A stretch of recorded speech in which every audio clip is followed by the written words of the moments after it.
Mustafa Muhammad sallallahu alaihi wasallam al-Fatihah. A'udzu billahi minasyaitonir rajim. Bismillahirrahmanirrahim. Alhamdulillahi rabbil alamin arrahmanir rahim maliki yaumiddin. Iyyaka na'budu wa iyyaka nasta'in ihdinas siratal mustaqim. Siratal ladzina an'amta 'alaihim ghairil maghdubi 'alaihim waladdallin. Ya Rabbi bil Mustafa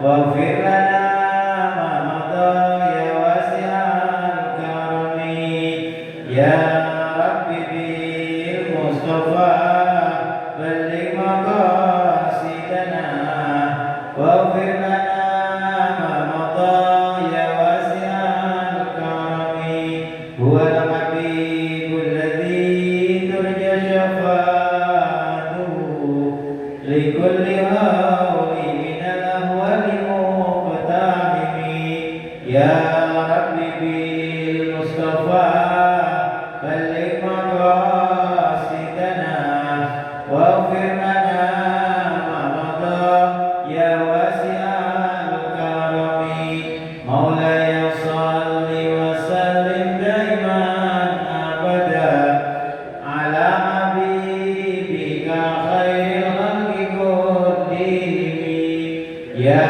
رب بالمصطفى بلغ مقاصدنا واغفر لنا ما مضى يا واسع الكرم اللهم صل وسلم وبارك عليه وعلى آله.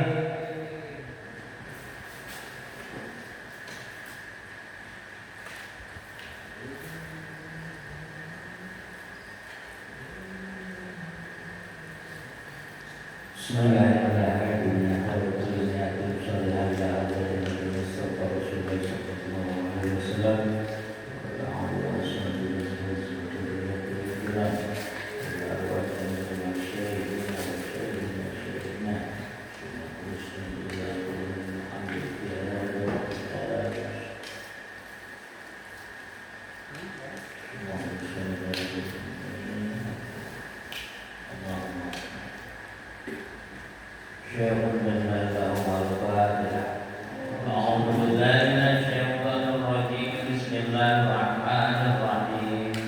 Alhamdulillahirabbil alamin arrahmanir rahim maliki yaumiddin. Iyyaka na'budu wa iyyaka nasta'in. Ihdinas siratal mustaqim. Siratal ladzina an'amta 'alaihim ghairil maghdubi 'alaihim waladdallin. Bismillahirrahmanirrahim. Assalamualaikum warahmatullahi wabarakatuh.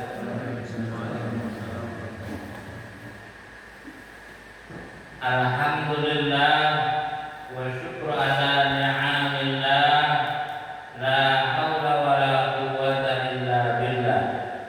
Asyhadu an la ilaha illallah wahdahu la syarika lah wa asyhadu anna Muhammadan 'abduhu wa rasuluhu la nabiyya ba'da.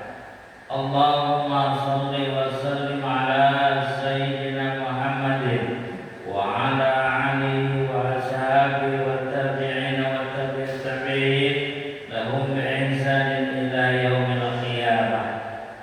Rabbi shrah li sadri wa yassir li amri wa hlul 'uqdatam min lisani yafqahu qawli waj'al li waziran min ahli amma ba'd. Hadirin jamaah mushola Nurul Hidayah yang sama-sama dimuliakan oleh Allah Subhanahu wa taala. Yang pertama, marilah kita sama-sama memanjatkan puji dan syukur kehadirat Allah Subhanahu wa taala, juga selawat dan salam mudah-mudahan selalu terlimpah curahkan kepada junjungan kita, yaitu Habibana wa Nabiyana Nabi besar Muhammad sallallahu alaihi wa alihi wasallam.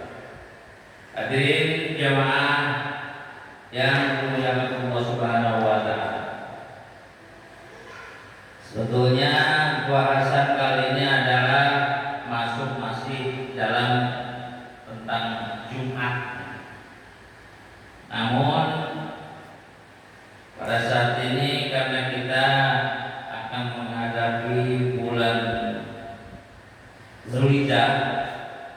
insyaallah MUI besok hari Selasa sidang isbat Kemenang. besok Senin Selasa ya tanggal 27 Kementerian Agama sidang isbat untuk menentukan kapan jatuhnya tanggal 1 Zulhijjah supaya kita bisa nanti mendapatkan hari raya Idul Adha itu jatuh pada hari apa. Kemudian karena kita menghadapi bulan Zulhijjah yang di dalamnya ada disunahkan melaksanakan kurban, saya akan bahas tentang kurban. Walaupun setiap tahun insyaallah saya bahas, namun mudah-mudahan untuk lebih mengingatkan kita semua tentang hukum-hukum daripada kurban. Bismillahirrahmanirrahim. Wal udhiyatu sunnatun muakkadatun 'alal kifayah fa idza ata biha wahidun min ahlil bait kafa'an jami'in wa la tajibul udhiyatu illa bin nadri. Al udhiyatu atau udhiyah itu sunnatun muakkadah, sunnah yang dikukuhkan 'alal kifayati, menempati sunnah kifayah. Faida ata maka tatkala datang biha dengan sunnah kifayah wahidun min ahlil bait, cukup satu orang dari satu rumah, anjamihim untuk seisi rumah ahli bait keluarga, wala tajibu dan tidak wajib kalau dia negeri kecuali dengan nazar. Ini setiap tahun kita bahas. Hadirin yang dimuliakan Allah Subhanahu wa taala, hukum berkurban, hukum asal dalam mazhab 4 Imam Syafi'i itu hukumnya menghukumi sunnah muakkad. Jadi sunnah yang dikukuhkan, sunnah tapi mendekati wajib. Imam Syafi'i. Namun di sini di syaratnya ada yang mewajibkan hukum kurban itu, ada yang mewajibkan. Siapa yang mewajibkan? Di antaranya adalah indal Hanafi wal Hanbali wajibun. Menurut Imam Hanafi dan Imam Hambali itu hukumnya wajib kurban itu. Wajib tentunya bagi yang mampu. Bahkan saking diwajibkannya menurut Imam Hanafi dan Imam Hambali itu boleh berkurban dengan memakai ayam. Boleh berkurban dengan memakai ayam. Mereka mengambil dalil dari inna a'tainakal kautsar. Nah, kalau Imam Syafi'i hukum asli, hukum asalnya itu adalah sunnah muakkad. Boleh kita ngambil yang mau lihat yang wajib, mau memakai yang sunnah. Tetapi di sini dikatakan Imam Syafi'i mengatakan bisa termasuk sunnah kifayah. Jadi ada sunnah muakkad, sunnah yang dikukuhkan, sunnah seperti mendekat wajib, tapi sunnah hukumnya. Ada juga pendapat ulama fatwa Imam Syafi'i sunnah kifayah. Apa sunnah kifayah? Apabila satu keluarga ada yang berkurban satu orang, ada yang berkurban satu orang, itu pahalanya, mohon nih, jangan sampai salah paham, pahalanya cukup untuk satu keluarga. Ya, pahala berkurban bukan berarti satu keluarga kurbannya 1 ekor. kambing itu untuk satu keluarga orangnya banyak, ada 8 orang. Nah, bukan begitu pemahamannya. Kalau dalam satu keluarga ada satu orang yang berkurban, itu cukup pahalanya untuk satu keluarga. Mau satu keluarga itu isinya berapa orang? Terserah. Apa bedanya dengan satu ekor sapi 7 orang? Gitu ya. Itu mah yang satu ekor sapi 7 orang mah bukan sunnah kifayah. Itu memang maksudnya termasuk sunnah muakkad. Ya, sunnah muakkad maksudnya. Karena satu ekor sapi atau satu ekor unta mencukupi atau mencakup bisa untuk musyarakah. Musyarakah itu bareng-bareng sebanyak 7 orang. Nah, jadi yang dimaksud sunnah kifayah itu adalah apabila dalam satu keluarga yang mampu berkurban cuma satu orang, itu cukup. Tapi ini yang mampu satu keluarga mampu nih untuk 2 orang, kurban 2 orang. Suaminya ada uang lebih untuk berkurban 1 ekor kambing misalnya, oleh istrinya atau orang tuanya 1 ekor, anaknya 1 ekor, boleh. Nah itu juga yang misalnya dalam satu keluarga kurbannya 2 ekor kambing, sedangkan keluarganya di situ ada 5 orang, sama cukup pahalanya untuk satu keluarga. Itu yang dimaksud dengan sunnah kifayah. Nah, hadirin yang dimuliakan Allah Subhanahu wa taala. Wala tajibul udhiyah illa binadri, dan tidak wajib kurban. Berarti tadi sunnah, tidak wajib berarti.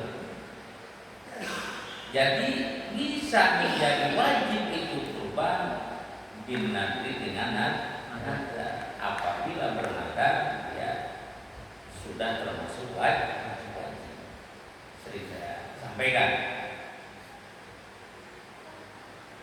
bukan berarti hanya di dalam fikih yang dibahas di bawah.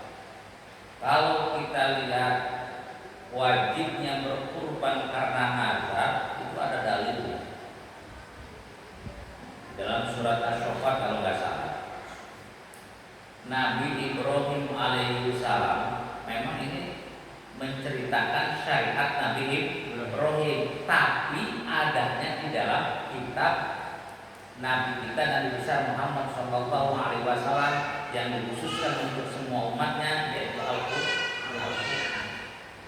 Jadi Nabi Ibrahim alaihissalam itu seorang nabi yang dermawan. Setiap tahun dia suka bersedekah dengan 100 ekor unta dipotong untuk umatnya, 1000 ekor kambing, domba, itu disedekahkan, dipotong, disedekahkan. Satu ketika datang tamu ke tempatnya Nabi Ibrahim alaihissalam. Nah, Nabi Ibrahim alaihissalam itu sedang membagi-bagikan sedekahnya. Tamu datang ke rumahnya. Nah, sampai si tamu itu memuji kedermawanannya Nabi Ibrahim alaihissalam. Nah, di situ Nabi Ibrahim alaihissalam bernadar, tapi tidak secara langsung. Wahai Ibrahim, bagaimana engkau sedermawan ini setiap tahun melaksanakan sedekah? Nah, Nabi Ibrahim itu berucap, lebih dari ini pun apabila Allah memerintahkan kepada saya, akan saya laksanakan. Di dalam hatinya itu ada 2 pendapat. Tidak disebutkan kata-kata kalau saya punya anak, karena waktu itu Nabi Ibrahim belum punya anak.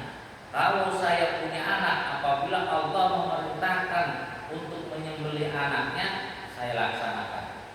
Dalam satu kaul lagi tidak disebutkan kalau punya anak. Dalam satu kaul lagi, apabila lebih dari ini pun Allah memerintahkan kepada saya untuk mensedekahkan semua yang saya miliki, akan saya laksanakan. Untuk kaul yang lainnya, maka tatkala Nabi Ibrahim alaihissalam, oh iya, tamu yang waktu datang itu adalah kebetulan bukan tamu biasa, itu adalah malaikat yang diutus oleh Allah Subhanahu wa taala. Nah, singkat cerita, Nabi Ibrahim alaihissalam diberikan anak oleh Allah Subhanahu wa taala dalam usia hampir 90 tahun. Kebanyakan cerita 80 tahun, hampir 90 tahun, mendekati 89 tahun. Nabi Ibrahim alaihissalam dikaruniai anak yang bernama Nabi Ismail alaihissalam. Nah, di situ setelah Nabi Ibrahim alaihissalam mempunyai anak Nabi Ismail, tidak langsung diperintahkan untuk berkurban. Palama balago, apa tuh Tuhannya? Palama balago sya'ya. Tatkala Nabi Ismail alaihissalam sampai usia di mana dia bisa diajak berdagang, nah, datanglah perintah Allah melalui mimpi. Nah, ini dalil ini menyangkut atau bisa ditunjukkan dengan hewan kurban yang sah dipakai kurban usianya berapa? Ini tafsiran ayat dalam surat Al-Fatihah. Makanya tidak sembarangan hewan kurban itu sampai usia berapa tahun. Kalau nanti. Nah, disitulah nazar Nabi Ibrahim alaihissalam ditagih oleh Allah Subhanahu wa taala sehingga wajib dilaksanakan. Di dalam kurban, kita kembali lagi pada kurban, apabila kurbannya dengan bentuk hukum sunnah muakkadah, itu caranya kita niat di dalam hati, niat kita di dalam hati, tidak diomongkan oleh ucapan. Mau berkurban tidak diomongkan. Pas tatkala masuk waktu kurban tanggal 10 Zulhijjah setelah melaksanakan khutbah, ambillah itu hewan kurban, baik sapi, unta atau kambing, dibawa ke tempat yang mau kita motong di situ. Hewan tersebut kita potong sendiri. Potong sendiri. Itu contoh atau surat daripada kurban sunnah. Nah, sampai pada saat kita mau memotong kurban, baru di dalam hatinya nawaitu an adba al-uluhiyah. Itu sunnah. Maksudnya sunnah muakkad. Jadi nggak ada omongan apa-apa, tidak mau berkurban. Entah itu hewan boleh beli atau entah itu hewan boleh kita melihara, tapi hati bermaksud dari awal, misalnya dari awal dalam hati kita saya mau kurban tahun ini, tapi tidak diomongkan. Pas waktunya datang, kita ambil tuh hewan kurban, kemudian kita potong sendiri. Itulah surat atau contoh daripada kurban sunnah. Perbedaannya apa antara kurban sunnah dengan kurban wajib? Dengan kurban wajib itu karena nadar. Kalau kurban sunnah yang tadi saya contohkan, boleh seorang pengurban memakan daging daripada hewan kurbannya sendiri.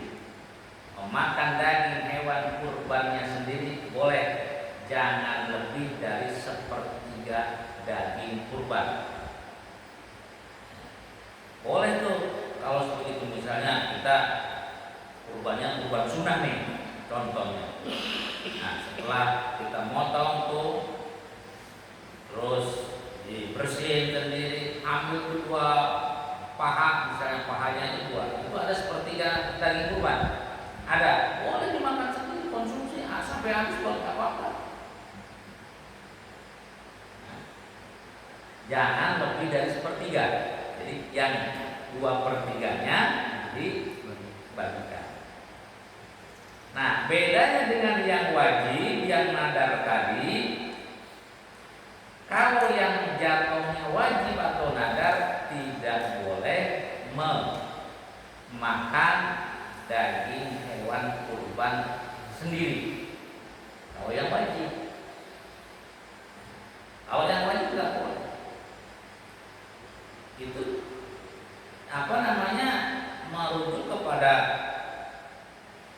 cerita Nabi Ibrahim juga, karena Nabi Ibrahim itu sudah bernadar, walaupun Allah Subhanahu wa taala mengganti Nabi Ismail alaihissalam dengan seekor kibas domba yang besar.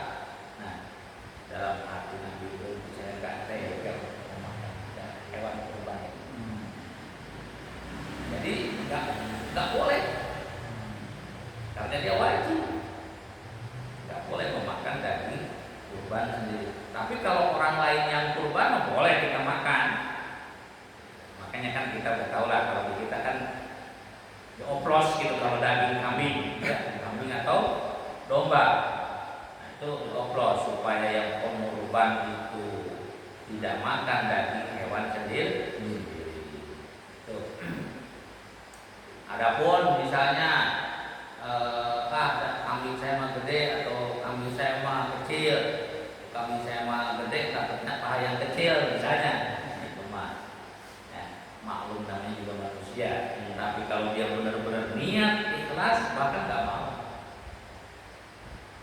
mau kalau benar-benar dia mau ikhlas untuk berkorban.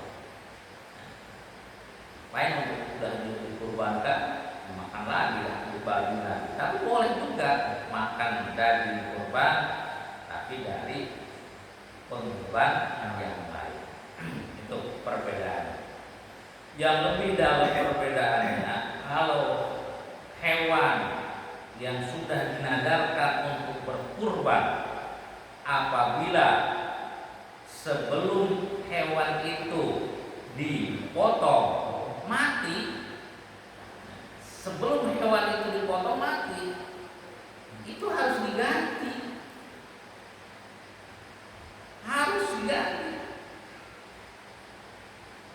Oleh seorang pengurban. Misalnya berbeli kambing di tempat pembelian, tempat penjualan, dibawa ke rumah atau diserahkan ke musola. Belum dipotong, kambingnya itu mati. Nah, itu wajib diganti. Wah, kalau pas tahun ini mah nggak mampu, nggak ada lagi uangnya buat beli misalnya, karena itu juga udah mulai nabung misalnya, ya udah tahun depan kan. Itu perbedaannya yang wajib dengan yang sunnah. Tapi kalau contohnya seperti yang sunnah yang tadi saya laksanakan, yang tadi saya ceritakan, walaupun misalnya kita beli kambing tempat penjualan, kemudian dibawa ke rumah, kita nggak bilang apa-apa walaupun dalam niat hati di hati itu untuk kurban, tapi kita nggak bilang untuk kurban, nggak dibilangkan, nggak diucapkan. Dibawa itu kambing ke rumah. Nah, tatkala sebelum dipotong untuk kurban, hewan itu mati, nggak usah diganti, karena itu termasuk hewannya hewan, kurbannya kurban sunnah. Itu bedanya. Nah, terkait nazar dalam berkurban, di sini ada 3 macam nazar. Satu nazar hakiki, yang kedua nazar bil qaul, yang ketiga nazar bil hukmi. Nazar hakiki itu nazar yang jelas. Satu contoh, kalau saya sembuh nih dari sakit saya, kepada hari besok saya akan berubah. Jelas, nazar jelas. Allah memberikan kesembuhan. Alhamdulillah. Memberikan kesembuhan wajib. Nazar hakiki banyak. Misalnya ada seorang pernah tuh anaknya perempuan semua, tiga perempuan. Kalau istri saya lagi hamil nih, kalau anak saya laki-laki nih lahir, kemudian lahir jelas keluar perempuan, saya mau berkorban. Benar lahir perempuan wajib. Ada nazar hakiki, hakikat jelas itu nazar. Satu. Yang kedua nazar bil qaul. Nazar bil qaul itu nazar dengan ucapan. Ucapan banyak. Ya, tahun ini saya mau kurban. Itu udah nazar. Tahun ini saya mau kurban. Saya udah nabung kok. Itu udah nazar. Walaupun misalnya tidak dimaksud, tidak dijelaskan, tidak secara diniatkan, tidak. Ada lagi salah satu contohnya nazar bil qaul. Kita datang ke tempat penjualan kambing. Pak, ada kambing buat kurban enggak? Nah, udah disebutkan nih, ada kambing buat kurban, kata si penjual ada. Nih kambing buat kurban. Ini harganya yang sekian.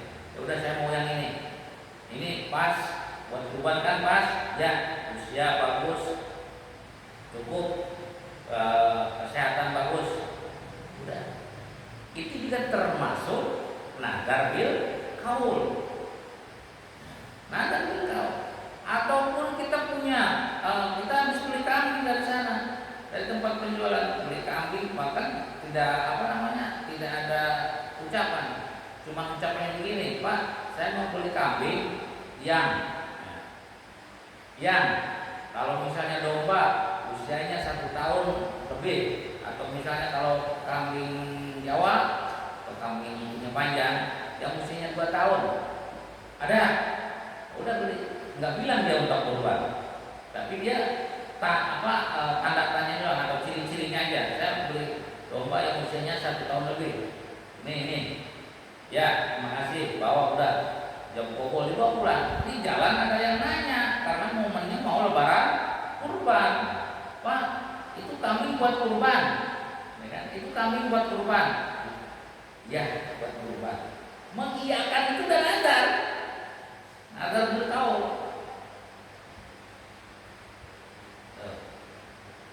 Kemudian yang ketiga, hukum nazar bil hukmi. Nazar bil hukmi itu hukumnya sudah termasuk nazar walaupun tidak diucapkan. Satu contoh banyak di kita, karena yang motongnya tidak sanggup motong sendiri, diserahkan aja ke tempat pemotongan, misalnya yang ada di musola atau di masjid, ya. Atau kalau di kampung mah ini ada satu RT misalnya, ada yang kurbannya, saya ikut potongin. Nah, tolong potongin hewan saya buat kurban. Itu termasuk nazar. Orang menyerahkan ke musola, saya bawa kambing ke musola,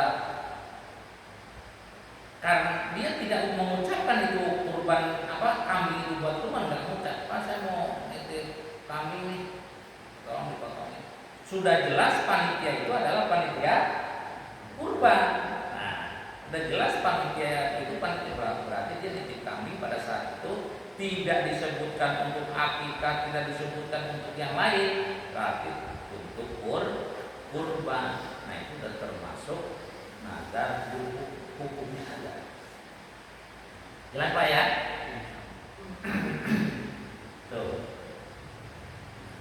Nah, kemudian sunnah-sunnahnya. Sini dikatakan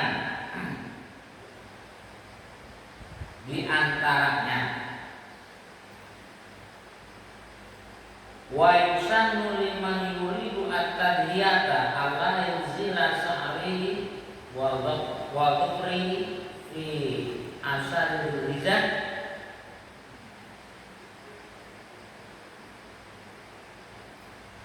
hatta yubah wa yusannu liman yuridu at-tadhiyat, disunahkan kepada orang yang bermaksud untuk berkurban khususnya dari tanggal 1 Zulhijjah alla yuzila sya'ri, jangan menghilangkan sya'ri rambutnya, memotong dicukur dari tanggal 1 Zulhijjah, jangan memotong rambut atau dicukur kalau dia ada niatan di dalam hati untuk berkurban. Kemudian wakoprihi kuku, tidak boleh motong rambut, tidak boleh motong kuku. Sampai kapan? Sampai kapan?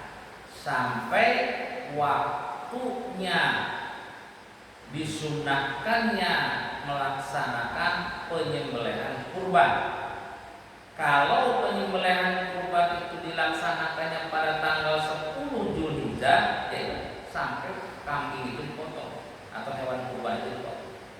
Kalau hewan kurban itu dipotongnya hari tasyiknya, tanggal 11-nya atau tanggal 12, tanggal 13, ya sampai di mana dia memotong hewan kurbannya. Tapi tidak wajib itu, menghilangkan itu tidak wajib, sunnah itu. Sunnah tidak memotong rambut, tidak memotong kuku. Kenapa? Kenapa disunahkan? Karena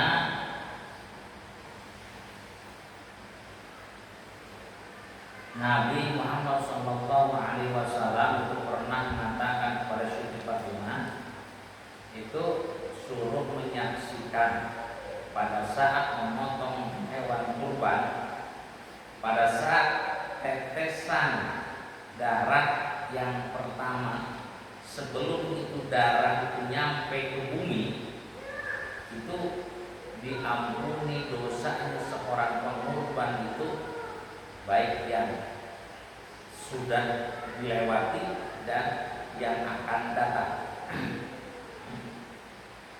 Di sini ada, memang di sini ada hadisnya.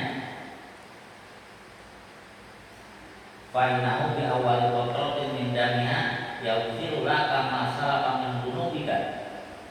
Jadi dosa yang telah dilaksanakan tahun kemarin pada saat dia memotong hewan kurban, pada saat itu dosanya diampuni oleh Allah Subhanahu wa taala sebelum tetesan darah jatuh ke bumi.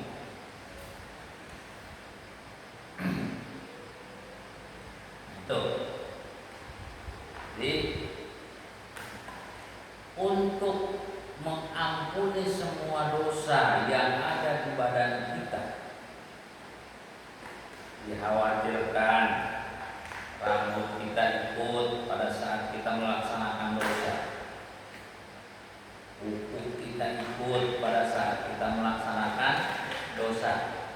Nah, maka disunahkan pada saat itu, pada saat kita mau bermaksud berniat berkurban atau melaksanakan pemotongan kurban, disunahkan sebelum dari mulai tanggal 1 Zulhijjah sampai dia memotong hewan kurban, disunahkan tidak memotong anggota badan kita, ya, baik yang walaupun yang sudah istilahnya mati, seperti kuku yang sudah mati, panjang atau rambut yang sudah panjang, itu ya kecuali kalau darurat.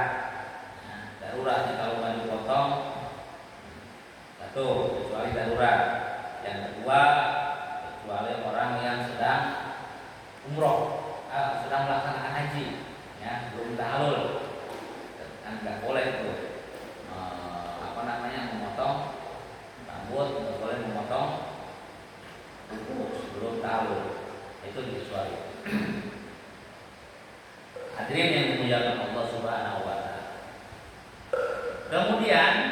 kita masuk kepada hewan yang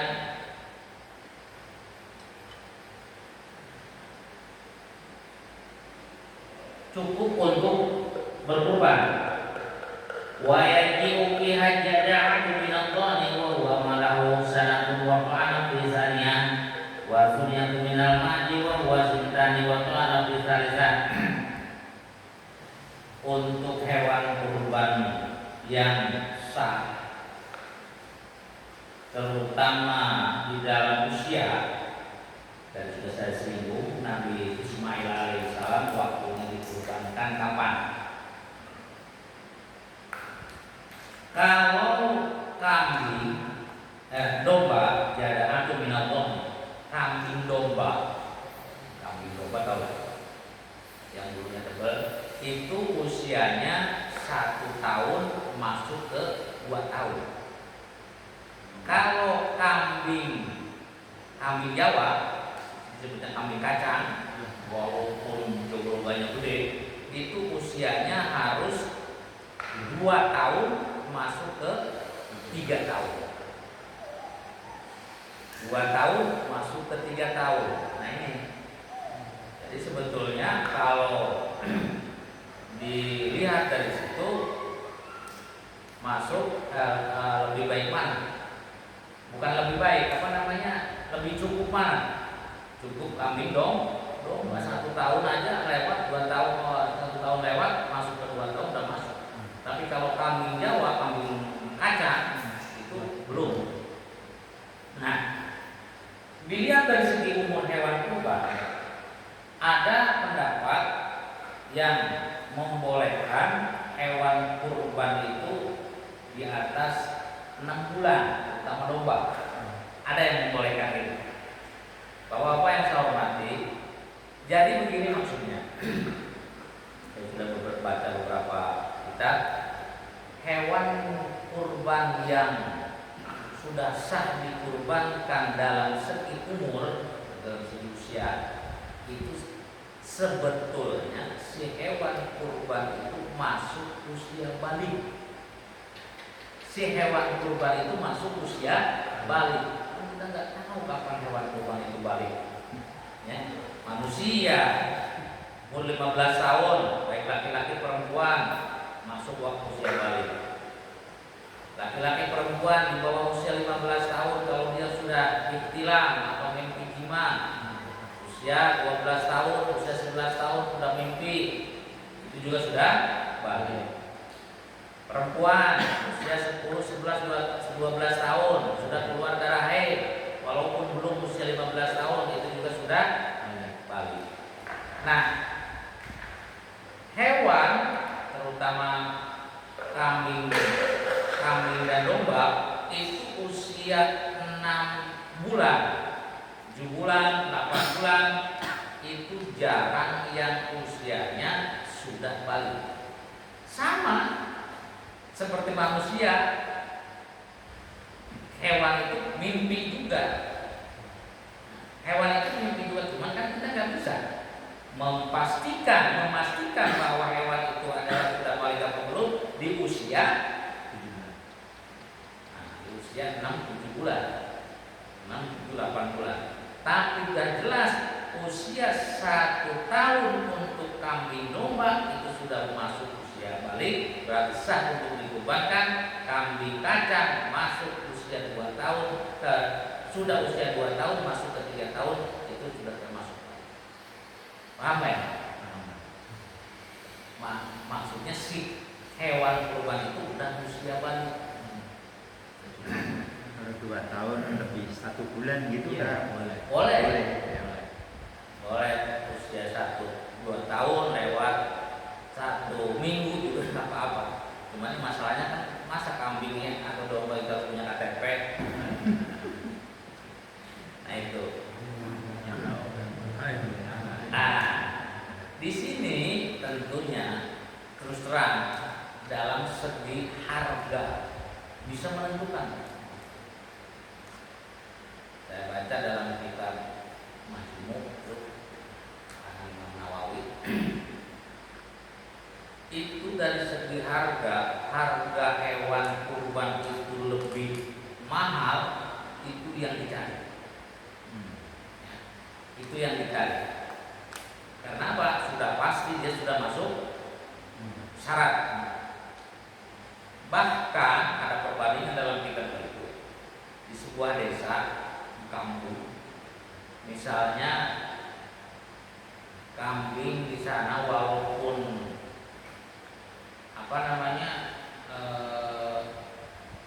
misalnya harga 3 juta.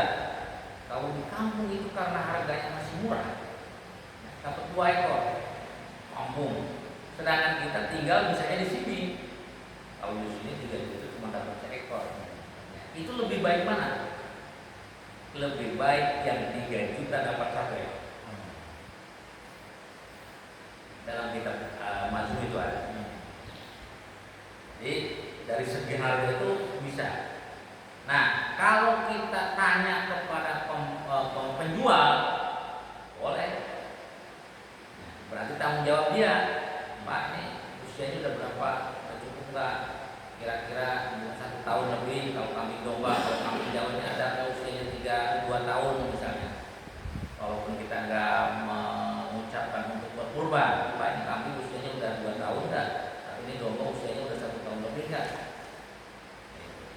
Memang ada salah satu contoh usia kambing itu sudah masuk waktu balik itu sudah koel di gigi 1 buat domba, jatah domin. Kemudian untuk masin kambing itu sudah koel gigi 2. Itu karena cuman kan kita bukan kita sudon juga, kadang-kadang ya itu dipotong si giginya itu supaya ada yang beli, supaya ada yang beli diompongin.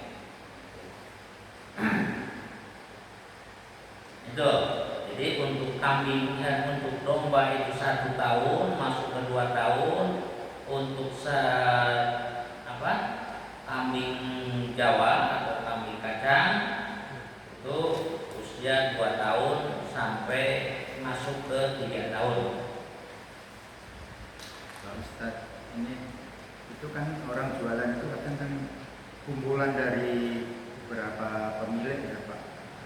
Itu gimana Pak? Memastikan umurnya gitu. Iya, untuk menentukan umur itu kan yang paling tahu kan pemilik pertama Ya. gitu. Ya nggak apa-apa.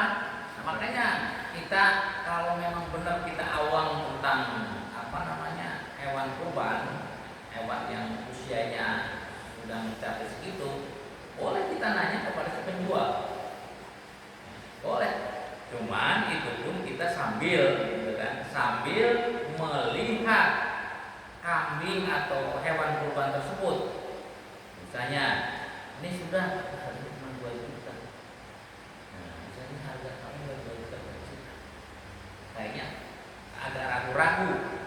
Udah jangan mau ragu-ragu. Tapi kalau misalnya kambing harganya di atas 3 juta, 3,5 juta apalagi, ya udah. Nah, kemudian informasi dari penjualnya seperti ini cukup, usia cukup, umur, kesehatannya, jadi nggak ada yang cacat, kesehatannya bagus, udah cukup. Jadi kita juga jangan terlalu ragu-ragu banget. Kalau memang ragu-ragu jangan. Nah, ini jangan. Jadi kalau makanya tadi saya katakan di dalam Mazmur itu dikatakan harga itu mempengaruhi. Harga itu mempengaruhi.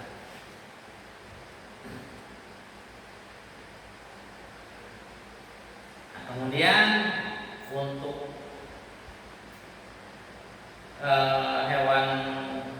hewan kurban unta juga usia suniu minal ibili, yaitu usianya adalah 5 tahun. Wasuniu minal ibili malahu umsun. Suniu minal ibili hewan kurban daripada unta itu malahu umsun, baginya itu 5 tahun.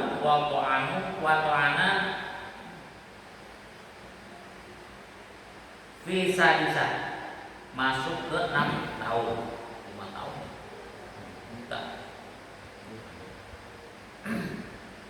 Teman-teman bisa, bukan nggak bisa, nggak ada.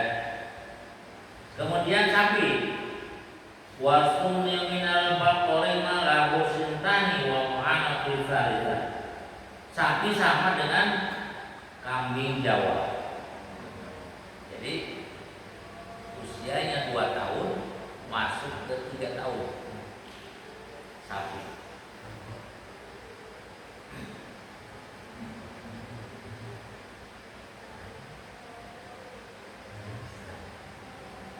Jadi sapi usianya 2 tahun masuk ke 3 tahun. Nah, ini yang tahu sapi balik itu seperti apa. Tapi kalau di harga 15 juta itu sudah masuk sebetulnya. Di harga 15 juta tahun ini sudah masuk. 15 tapi emang kecil, ya. Kecil diperkirakan. Kalau misalnya lebih dari itu karena lihat barang atau sapinya besar. Kalau misalnya harga 10 juta itu masih ragu-ragu. Kalau hari-hari kurban, tapi kalau hari-hari biasa itu harga 10 juta itu belum masuk. Karena apa? Yang dibutuhkan pada saat untuk berkurban itu kan bukan daging sebetulnya. Bagi pengurban kan ya. Bagi pengurban sebetulnya yang dibutuhkan adalah bukan daging tapi ruh dia. Nah, ruhnya hewan. Ruhnya hewan. Jadi walaupun harganya lebih besar, lebih tinggi, karena kita bukan beli, istilahnya bukan beli daging dulu. Ya, ruhnya juga, dagingnya juga ruhnya.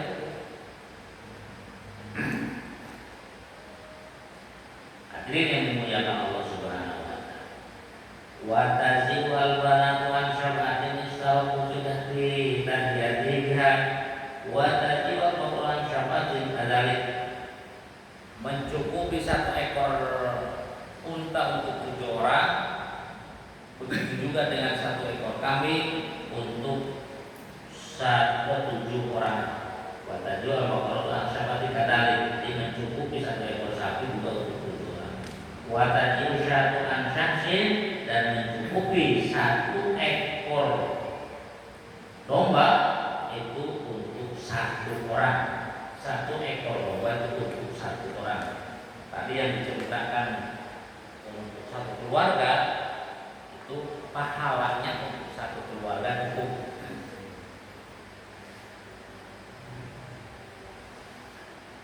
Hadirin yang dimuliakan Allah Subhanahu wa taala. Afdhalu min musyarakatihi fi ba'ir. Lebih baik atau lebih bagus-bagusnya perkumpulan yang 7 orang di sapi atau di unta atau di kerbau. Paling bagus itu afdhalnya itu tetap di unta.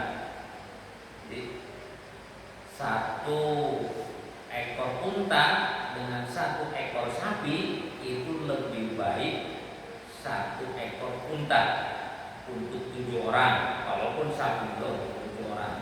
Kenapa alasannya? Di sini dikatakan karena afdhalnya itu lebih banyak mengeluarkan darah. Jadi si unta itu lebih banyak mengeluarkan darah daripada sapi.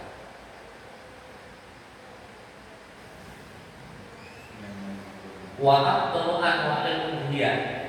Kemudian paling utama atau lebih baik, paling utama daripada macamnya hewan kurban, yaitu yang pertama ibil, sapi.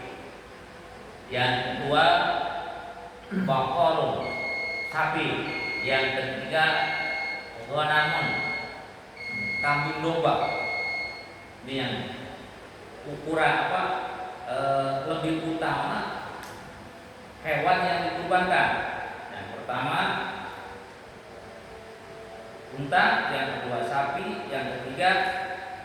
domba. Nah, yang ketiga domba, yang ketiga baru ma'zin, kambing. Makanya bisa seperti itu. Harga kulitnya aja mohon maaf ya, karena hewan kurban itu nggak ada yang dijual. Hewan kurban itu nggak ada yang dijual. Kalau dijual kulit, misalnya nih kulitnya itu dikasih ke Paisan kulit kasih nih dari panitia ke Paisan, nama Paisan buat apa? Ada ya, boleh Paisan menjual, mau boleh, karena dia bukan yang kurban, karena itu udah milik dia kan. Nah, itu harga kulit domba dengan kulit kambing beda harganya.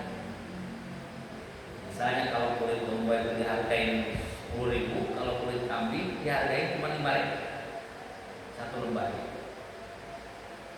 Nah, memang ada alasan di sini kenapa lebih utama domba daripada kambing, itu dagingnya itu lebih akyab.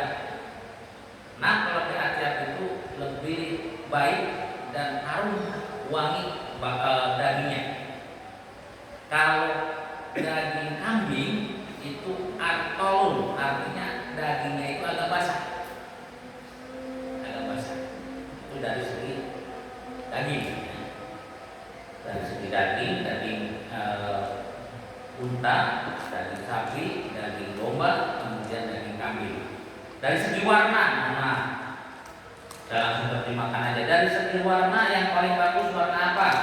Yang lebih bagus min haitsul alwani fal bayrun, yang lebih bagus hewan kurban itu warnanya putih.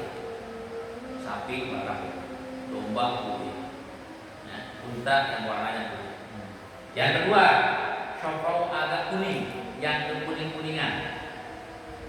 Yang ketiga,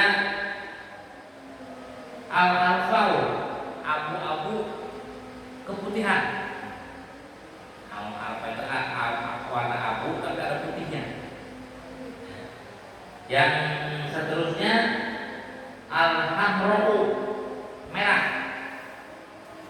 Kemudian yang seterusnya al-bulqa'u, belang-belang, hitam putih.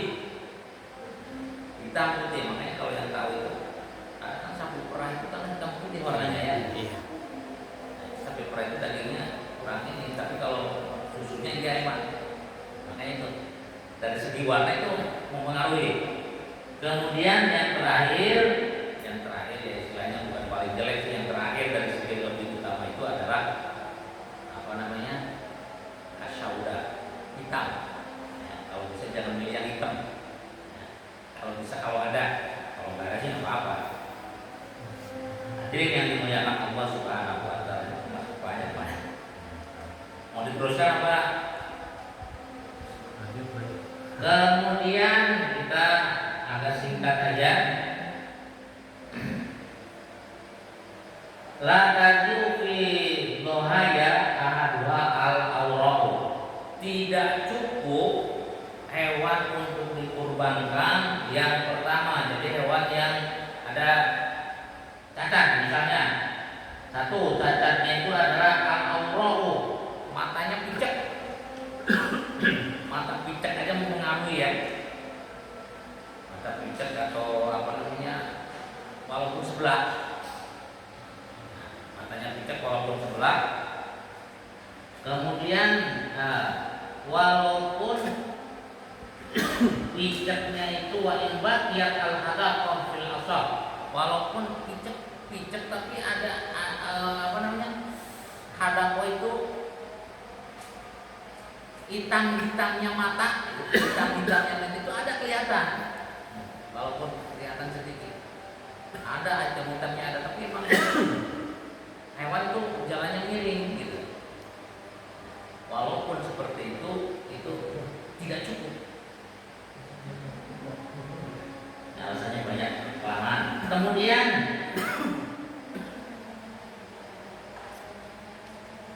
tadi picek, kemudian wasannya al-arja, pincang.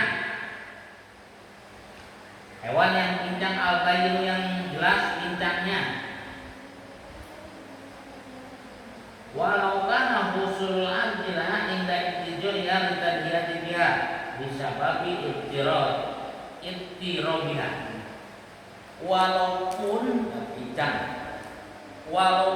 pincangnya itu pada saat mau dirobohkan, Tidak itu mau dirobohkan karena saking apa namanya ya berubahnya dia. Nah itu sampai dia pincang sih. Itu juga tidak cukup.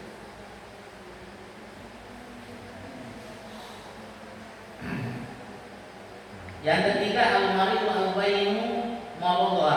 Yang ketiga adalah sapi yang sakit. Jadi walaupun yang pernah kemarin malah walaupun ada cacat, kalau bahasa kita mah ada borokan lah ya, ada borokan sakit itu tetap kurang walaupun tidak mengurangi daging ya, sebetulnya kalau walaupun tidak mengurangi karena apa? Itu kan ini zaman dulu, zaman sekarang kadang-kadang kalau ada yang sapi seperti itu, kambing seperti itu kadang-kadang takutnya ada virus. Makanya zaman sekarang itu ada apa namanya penyakit Antrak. PMK Iya, pokoknya. buat penyakit mulut dan kaki. Iya. Ya, penyakit mulut dan kaki. Padahal yang lukanya cuma mulutnya, gitu ya, atau cuma kakinya. Nah itu karena virusnya. Ini memang dari dulu udah ada. Yang keempat al-ahfa'u wa hiya ala dhahaban buha. Yang keempat itu hewannya kurus sehingga kira-kira itu otaknya aja sedikit ya. Kurus lah. Sini kan dikatakan ain bihabu bima buha. Jadi seolah-olah otaknya itu hilang atau bahkan sumsumnya itu hilang. Nah, itu ada 4 ya, ada 4. 1 kurus, yang dari bawah yang 1 kurus, yang kedua sakit, yang ketiga pincang, yang keempat adalah Picek. Kemudian wamin hazali al-hasil wa tajibu al-khasyu al-maktul khasitaini. Cukup boleh itu diperbolehkan berkurban yang dikebiri itunya diambil al-maksul qarni illam yuksar fil lahmi wa yajiu aidun faqihul quruni. Kemudian cukup juga tanduknya pecah. Boleh yang tanduknya pecah itu boleh. Kalau cuma satu, Ya. kalau cuma satu boleh. Ininya tinggal satu gitu. Tadi yang digebir tadi saya. Bijinya. Oh iya, yang dikebiri itu ya kadang-kadang supaya penggemukan. Iya. Biar gemuk. Yang dikebiri itu supaya penggemukan itu boleh. Kemudian yang pecah tanduknya juga boleh. Ilang yusar ilahni kalau pecah tanduknya itu tidak mengurangi daging. Wajib aidun fakirul qurun dan juga diperbolehkan hewan yang tidak ada tanduknya, boleh ya? Yang tidak ada tanduknya juga boleh. Wahya al-musammatu bil jawfa wala taju al-maqtul quduni, tidak boleh yang dipotong kupingnya ya. Wala maqtul danbi, dan yang dipotong buntutnya. Wa yaqulu wa qudihi, kemudian masuk waktu daripada penyembelihan hewan kurban. Hadirin yang dimuliakan Allah Subhanahu wa taala, dari kita nanti sebagainya kayak ini juga enggak apa-apa. Mungkin itu saja yang bisa saya bahas pada pertemuan kali ini. Barangkali ada yang mau ditanyakan, boleh. Silakan Pak. Nanya Pak Ustadz. Assalamualaikum warahmatullahi wabarakatuh. Waalaikumsalam warahmatullahi Dalam wabarakatuh. satu keluarga itu seandainya mau kurban seandainya ya nih 1 ekor kambing, tapi duitnya itu joinan dalam satu keluarga itu. Saya, istri saya, anak saya gitu, boleh nggak Pak? Atas nama satu orang, tetap harus nama atas nama satu orang. Ya, Jadi tapi join sah nggak itu untuk apa itu untuk belinya itu karena duit joinan ini? Iya, maksudnya begini. Jadi satu orang itu iuran itu jadi diberikan kepada siapa? Oh, gitu. Ini satu keluarga. Misalnya ada istri, ayah, anak nih, Iya. tiga orang. Heeh. Udah iuran aja satu Iya. satu orang sekian-sekian. Iya. Tapi untuk tahun ini yang kurban bapak. Oh. Berarti si yang dua ini ngasih, ya, ngasih uang ke bapaknya untuk hewan kurban. Tetap atas nama satu orang. Bukan berarti patungan untuk 3 orang, bukan. Iya. Ya. Jadi tetap harus satu orang. Jadi itu iuran, tapi iurannya ditujukan untuk satu orang. Berarti istilahnya hibah sama ngasih. Ya, yang penting tadi juga ada pertanyaan bagaimana kalau misalnya kita berkurban masih punya utang, Pak. Masalah utang sebetulnya utang yang sudah diprediksi sama utang yang ini nggak tahu bahasa khususnya, nggak tahu saya. Kalau utang yang sudah diprediksi seperti kita punya kreditan rumah, Iya. ya kan? Nah itu mah udah pasti sebulan-sebulan udah pasti kebayar lah, gitu kan? Dan tapi ini ada lagi untuk nafkah atau untuk apa kita punya utang, bukan utang yang permanen, gitu ya. Nah, kalau utang yang setiap bulan kita bayar itu nggak jadi masalah, ya kan? Nggak jadi masalah. Tapi kalau dia punya utang, nah, selain daripada itu bayar dulu utang, itu nggak boleh istilahnya untuk berkurban. Satu. Terus kemudian ada juga yang nanya lewat PA, didahulukan kurban apa akikah yang belum akikah? Nah, akikah itu kan kewajiban orang tua, nah, kan kepada anaknya. Ini yang masuknya apa? Orang tua. Saya punya anak belum diakikahkan, belum, sekarang anaknya sudah lewat 7 hari. Nah, anaknya sudah lewat 7 hari, mau setahun, mau 2 tahun. Nah, tiba-tiba datang waktu kurban. Lebih baik nikahin anak apa lebih baik kurban? Kurban didulukan. Nah, kurban didulukan. Kemudian nih anak ke orang tua. Kata orang tua saya belum diakikahkan. Kalau dalam kita kan boleh mengakikahkan sendiri kan? Boleh mengakikahkan sendiri. Nah, saya belum diakikahkan sama orang tua. Pas giliran masuk waktu Zulhijjah saya punya rezeki. Mengakikahkan saya duluan karena orang tua saya belum mengakikahkan atau kurban didulukan. Kurban didulukan. Karena apalagi kalau akikah itu kan orang tua, istilahnya kewajiban, bukan kewajiban, sunnahnya orang tua, ya kan? Kalau yang tadi sunnahnya orang tua ke anak itu kan di usia 7 hari atau kelipatan dari 7, 14, 21. Nah kalau udah lewat situ, nah kita pas ada rezeki, pas kurban atau waktunya kurban didahulukan. Ada lagi?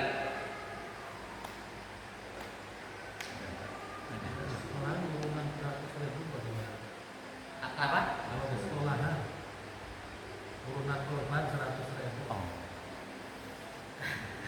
Kalau Itu belajar, berarti Kalau di belajar. sekolahan kurban itu, makanya saya pernah bahas nggak masuk karena itu pembelajaran sebetulnya, pembelajaran untuk bersedekah sebetulnya. Latihan. Kalau kurban itu nggak sah,